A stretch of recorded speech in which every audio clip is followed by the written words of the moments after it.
নমস্কার বন্ধুরা, মোরলা মাছ আমরা সকলে খেতে ভীষণ পছন্দ করি। আজ তৈরি করে দেখাবো মোরলা মাছ দিয়ে আচার। খেয়ে দেখবেন মুখের স্বাদটা একদম বদলে যাবে।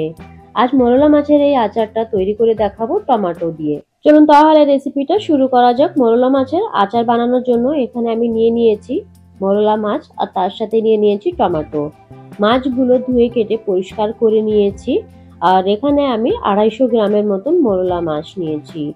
রান্নাটা করার জন্য প্রথমে আমি মাছে লবণ আর হলুদ ভালো করে মেখে নেব। বন্ধুরা, খাবারের শেষ পাতে মোরলা মাছের এই আচার 1 চামচ নিয়ে দেখবেন মোরলা মাছ যেরকম খেতে ভালো লাগে তার থেকে বেশি ভালো মোরলা মাছের এই আচারটা লাগবে। মাছের গায়ে ভালো করে সুন্দরভাবে আমি লবণ আর হলুদ মেখে নিয়েছি। তার সাথে এখানে আমি নিয়ে নিয়েছি কেটে রাখা টমেটোগুলো ঠিক আমি এরকম করে কেটে নিয়েছি। এখন রান্নাটা শুরু করব। তার জন্য এখানে বসিয়ে দিয়েছি কড়াই আর দিয়ে দিচ্ছি এখানে পরিমাণ মতন সর্ষের তেল। সর্ষের তেলটা ভালো করে গরম করে কড়াই চারিদিকে আমি ছড়িয়ে দেব। বন্ধুরা, দেখে ঠিক বুঝতেই পারছেন তেল আমি কতটা পরিমাণে গরম করে নিয়েছি, ধোঁয়া উঠছে। এখন আমি মাছগুলো ভেজে নেব। মোরলা মাছগুলো এমনিতেই কড়াইতে লেগে যায়, তার জন্য আমি মাছ দেওয়ার ঠিক 5 মিনিট পরে নাড়াচাড়া করে দিচ্ছি একটু, মাছগুলো উল্টে আর এক সাইডও এখানে ভেজে নিচ্ছি। মাছগুলো একটু ডিপ ফ্রাই করে নেব, লাল লাল করে ভেজে নেব আমি। এক সাইড ভাজা হয়ে গেছে, উল্টে দিয়ে মাছে আর এক সাইডও আমি ভেজে নিয়েছি। মাছগুলো এখানে আমি সুন্দরভাবে ভেজে নিয়েছি, দেখে আপনারা বুঝতেই পারছেন। মাছ ভাজা হয়ে গেছে, এখন তুলে নিচ্ছি।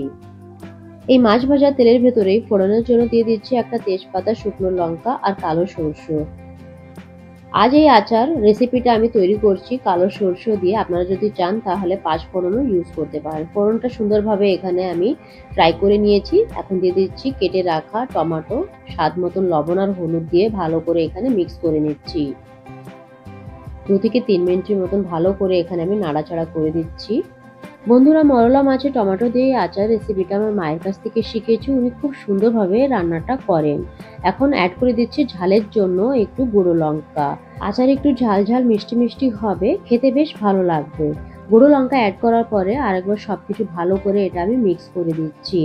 আজ আমি আপনাদের সঙ্গে পাকা টমেটো দিয়ে এই আচারের রেসিপিটা শেয়ার করেছি। নেক্সট টাইম কাঁচা টমেটো দিয়ে এই আচারের রেসিপিটা শেয়ার করব। এখন অ্যাড করে দিচ্ছি আমি ভেজে রাখা মোরলা মাছ অ্যাড করে আরেকবার সবকিছু ভালো করে এখানে আমি মিক্স করে দিচ্ছি। কাঁচা টমেটো দিয়ে মোরলা মাছের এই আচার রেসিপিও কিন্তু বেশ ভালো লাগে খেতে। এখন একটু মিষ্টির জন্য অ্যাড করে দিচ্ছি একটু চিনি। এই 1 থেকে 1.5 চামচের মতন আমি চিনি অ্যাড করেছিলাম। চিনি অ্যাড করে আবারও সবকিছু এখানে ভালো করে নাড়াচাড়া করে দিচ্ছি।